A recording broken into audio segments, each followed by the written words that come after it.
Welcome to Zion National Park. Today we're taking on one of the most iconic, most dangerous, and most breathtaking hikes in America, Angel's Landing.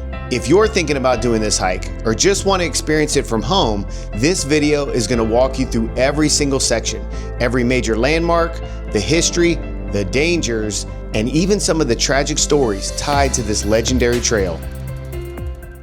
Alright, first thing, this hike requires a permit. We got lucky and scored ours through the lottery system, which also gave us an early start time. Hey, what's up guys, 7:20. We're heading up to Angel's Landing in Zion Park. Let's go.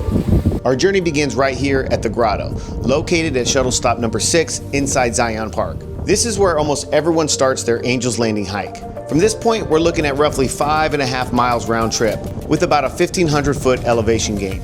As you start walking, you follow the west rim along the Virgin River. You're walking on rock layers that were roughly 180 million years old. Solid Jurassic era Navajo sandstone that dominates Zion's towering cliffs. We started out with a group of people ahead of us, but our pace is pretty fast, so it wouldn't be too long before we passed everyone. Now, just a bit of trivia here. Originally, this formation wasn't even called Angel's Landing. In 1916, a Methodist minister named Frederick Fisher stood here and reportedly said, "Only an angel could land on that," and the name stuck. The trail starts to steadily climb as you work your way toward Refrigerator Canyon. Even down at these lower elevations, the views are already incredible. Because we started so early, the sun hadn't fully come up yet, and the cool morning air made it feel nice and crisp. As you keep climbing, make sure to glance to your right. You'll get some absolutely breathtaking views of Zion Canyon starting to open up below you. This section is a great warm-up to get the legs burning before you hit the real challenge ahead. Right before you enter the next part of the hike, you'll cross over a small bridge. As we passed through, we saw signs marking this area as a quiet zone. Honestly, staying quiet wasn't hard. Between the cool air, the towering canyon walls, and the peaceful vibe, this part naturally slows you down and makes you appreciate the moment. But get ready, because you have another infamous climb coming up.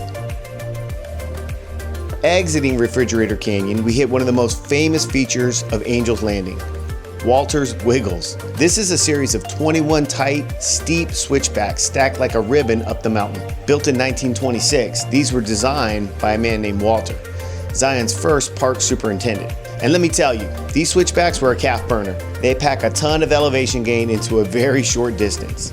You can see from the footage here that it's just switchback after switchback. But as you climb higher and higher, the views get better and better. After conquering Walter's Wiggles, we arrive at Scout Lookout, sitting at around 5,400 foot elevation. This is the last safe spot before the real challenge begins. For many, this is where the hike ends. From here, you get a great view of the canyon. If you're nervous with heights, this is where you're going to want to assess whether to continue or not. Now, normally there's a permit checkpoint right before Scout's Lookout where a ranger will check that you have a reservation. But because we started so early, no one was even stationed there yet. So we just kept moving up the trail. Of course, you still need to have your permit on you because they can check at any point along the way. Being that we started so early, we basically had this part to ourselves. We followed the signs up the trail and finally reached the first set of chains. And that's when it hit me. Things were about to get real. I'm not great with heights to begin with, so this was definitely a mental battle. To make things even more interesting, I was trying to get good footage for you guys. So I had one hand on the chain and the other holding a selfie stick. Just look at this incline. Steep, exposed, and absolutely no room for error. My face pretty much said it all. A mix of fear, excitement, and straight up adrenaline. Every section got my heart pumping as I carefully switched hands, chain in one hand, camera in the other. Constantly checking my footing because, yeah, falling was not an option.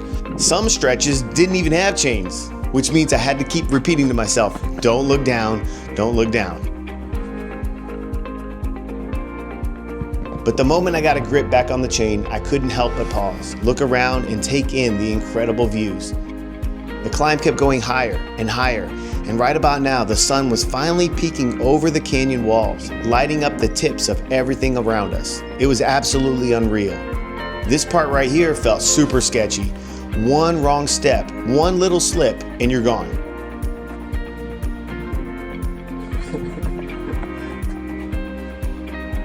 At this point, I kept thinking, we gotta be almost there, right? Please tell me we're almost there.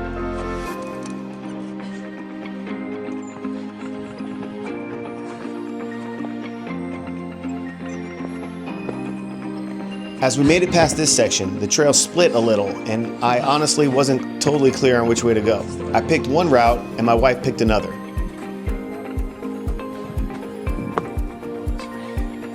She's a little more adventurous. I tend to play it safe. Once again, we finally hit another section with no chains, and honestly, you probably don't really need them here. The footing feels pretty solid, but even so, you're constantly aware that massive drop-offs are just a few feet away on both sides. Your focus has to stay sharp. Then finally, one last chain section to hold on to before we wrap up this part of the climb and head on to the home stretch.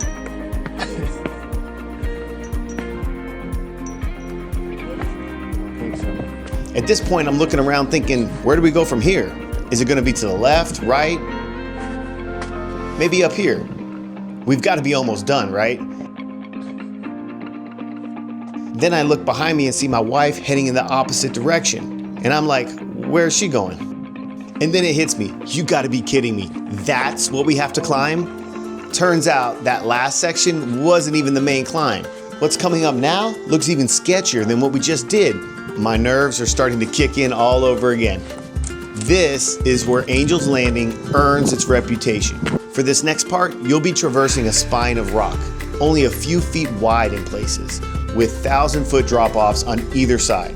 Yeah, you got the steel chains bolted into the sandstone to help hikers with their balance, but some portions have no chain at all. This is where most accidents happen. Gusting winds, slippery rock, or a single moment of carelessness have caused deadly consequences. Since the 1980s, at least 17 people have died from falls here.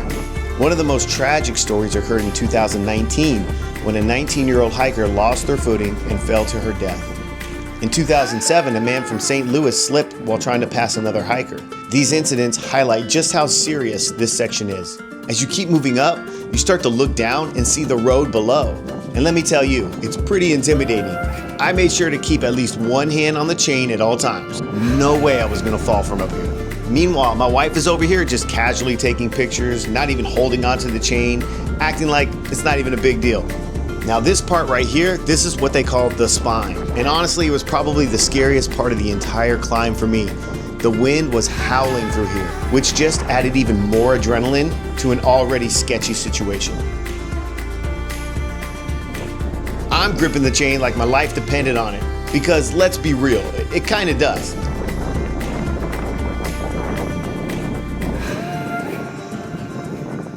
As terrified as I was, I've got to admit, I was still having an absolute blast. Honestly, I was shocked at how breathtaking the views were from up here, and just as shocking, no chains on this section. You just keep making your way up the spine. No handholds, no chains. It's just you, the rock, and those 1,000-foot drop-offs on both sides.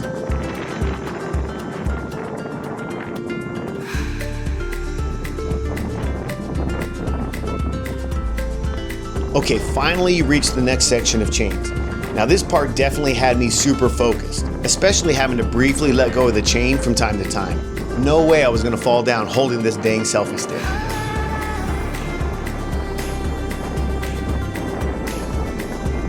From here, you're gonna work your way up along the left side of the spine, gripping the chains as you slowly inch closer to the top. Now, this is where you hit the steepest part of the entire climb, and honestly, probably the most stunning part of this entire hike.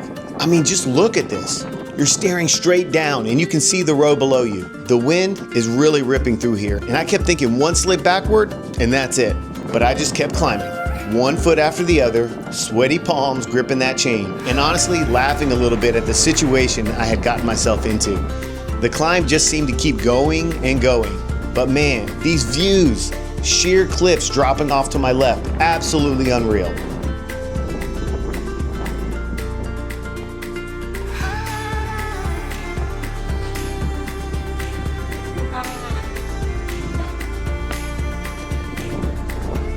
Finally, we reached a little section where I could catch my breath, take a moment to look around, and of course, grab that iconic shot. And yes, I had to throw a sidekick right here. I mean, come on, you've got to get the shot. But not so fast. We were not at the top just yet. There was still more climbing ahead. More chains, more sketchy sections, and honestly, at this point, I kept thinking, my God, when are we gonna actually get there? And then it hit me. Oh wait, we're gonna have to climb back down. Finally, you reach the summit at 5,790 feet. The views from here are absolutely spectacular. The sunrise was just now over the tops of the canyon, and it felt as though God was giving us a reward for all of our courage and effort.